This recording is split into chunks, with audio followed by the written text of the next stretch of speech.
Hello there, beautiful! So today, tuturuan ko kayo kung paano nyo gagamitin yung mga time-wise samplers na nasa inyo.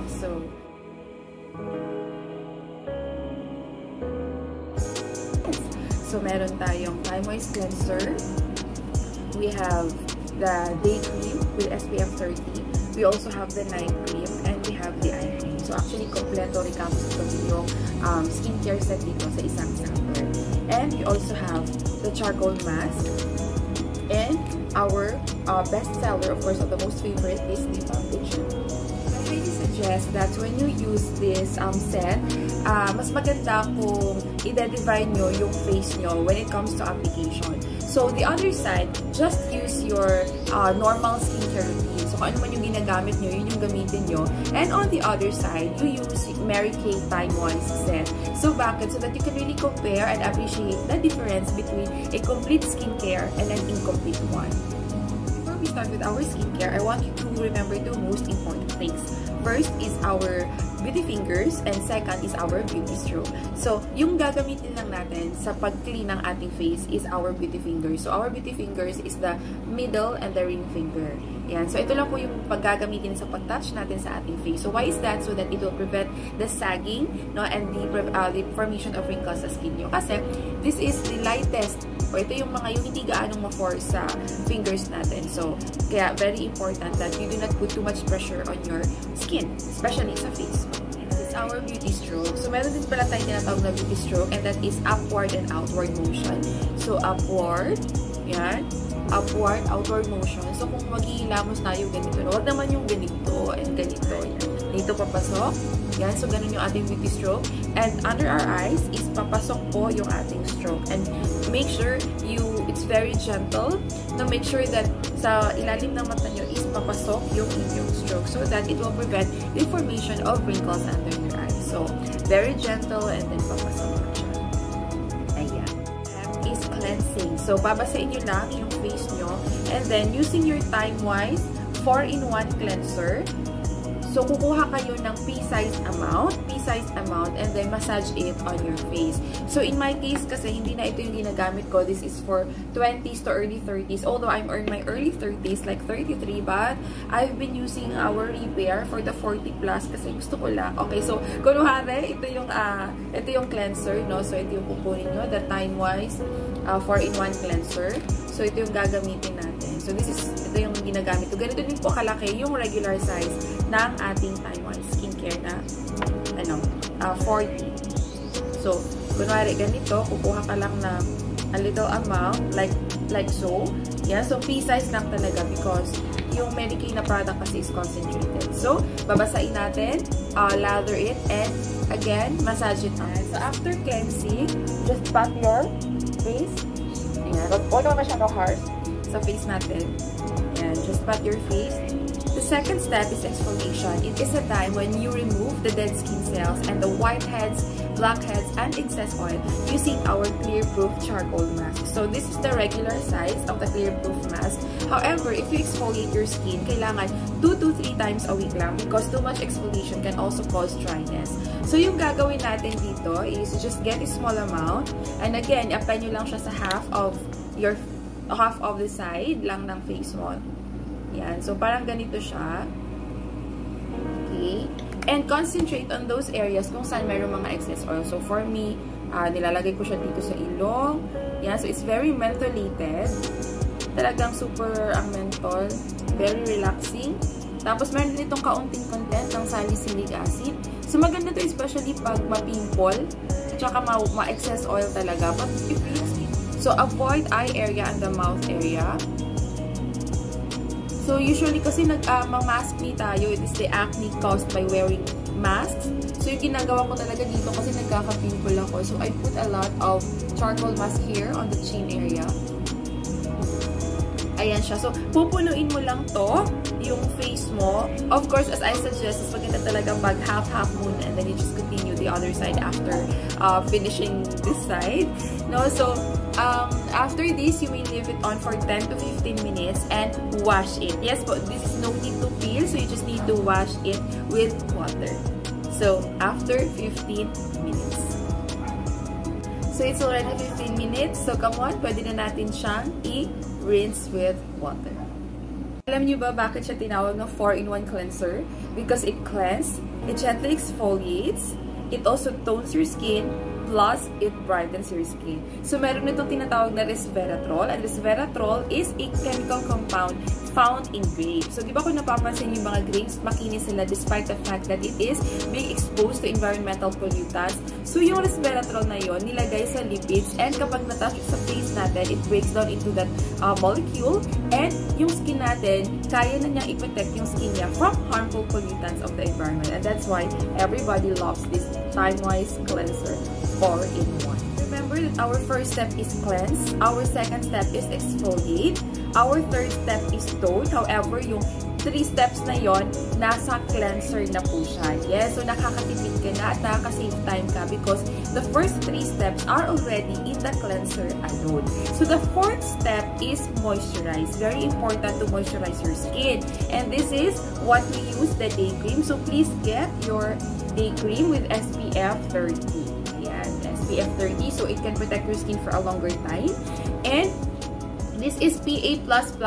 It means it can protect your skin against from the UVA and UVB rays of the sun. So all you need to do, so ito yung regular size niya po ha. All you need to do is get a small amount. Yan, so kukuha lang tayo ng small amount, just a small amount. Yan. You don't need to put a lot of sunscreen on your face. Importante na tatabunan lang yung skin mo because this is very emollient. So, too much oil can also cause pimple. So, talagang tama-tama lang. And then, lalagyan nyo siya dito. Yan. And then, massage it on your skin. So, very important yung pagsa-sunscreen. Although sabihin natin nasa car man tayo or hindi ka naman masyadong lumalabas or nagpapayong ka naman, even on your windows, pumapasok dyan at nagpe-penetrate dyan yung ultraviolet rays coming from the sun. And it is not just the sun na nakakatanda ng skin natin, even the harmful pollutants sa environment, yung mga usok, dumi, yun yung nakakatanda ng skin natin. Ayan.